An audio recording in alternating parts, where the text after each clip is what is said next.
Greetings, I'm Gary Cush, the author of this course. And early in my ministry, I discovered that I could move people a lot closer to the kingdom of God with humor than I could with guilt and with logic. In 1973, I read Elton Trueblood's book, The Humor of Jesus, and became hooked on the subject.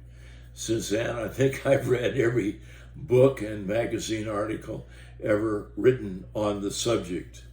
It's a relatively new topic. The first book on the subject wasn't written until 1875.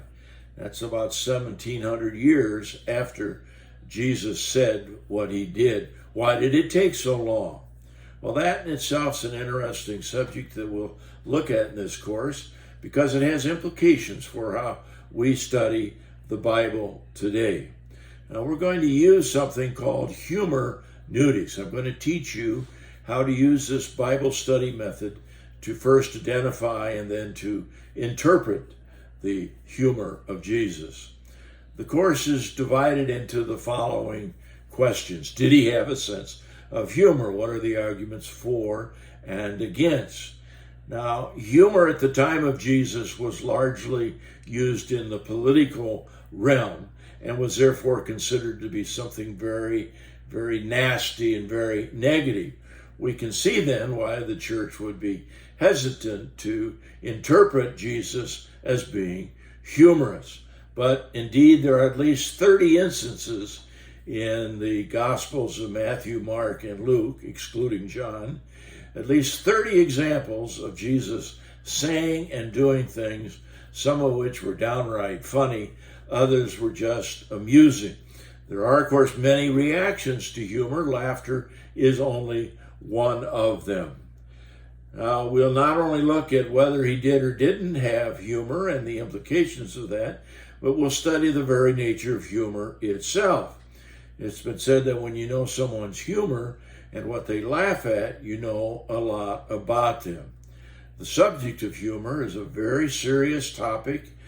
Seems kind of ridiculous, but it's a very serious topic in social psychology, especially it's a very serious subject in social psychology, especially in cultural anthropology. And we'll study some indigenous humor, and you may be surprised to see the similarities there and the kind of humor that Jesus used.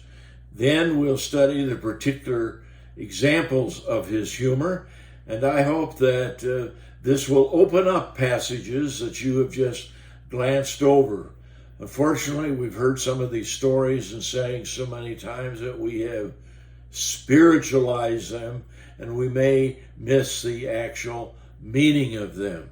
So I hope this course will help us plow through some of the distractions from the humor. Now, I learned how to write courses like this when I completed my PhD in educational technology with an emphasis upon online courses. This particular course has been published by Udemy, the world's largest online author and publishing company, and also by Lifter LMS. And students from China, Indonesia, Hong Kong, South Africa, England, Canada, and the United States have taken the course. Well, what you're seeing here is a Reader's Digest version. That is, I've stripped away all the computer stuff, all the learning management stuff, and anything that might be difficult. So there is a password. You'll get that when you register, but it's an open course. The person teaching it, whether it's me or someone else, is perfectly able to revise it, to edit, to add, to subtract, to move things around. Being open source is a deliberate attempt to make this a flexible course. Now, I hope you'll find some humor here, but more than that, I hope it'll do for you what these studies have done for me, to bring me closer to Jesus the man and in process closer to Jesus the Christ. I wish blessings upon you as you begin what I hope you'll see as an adventure.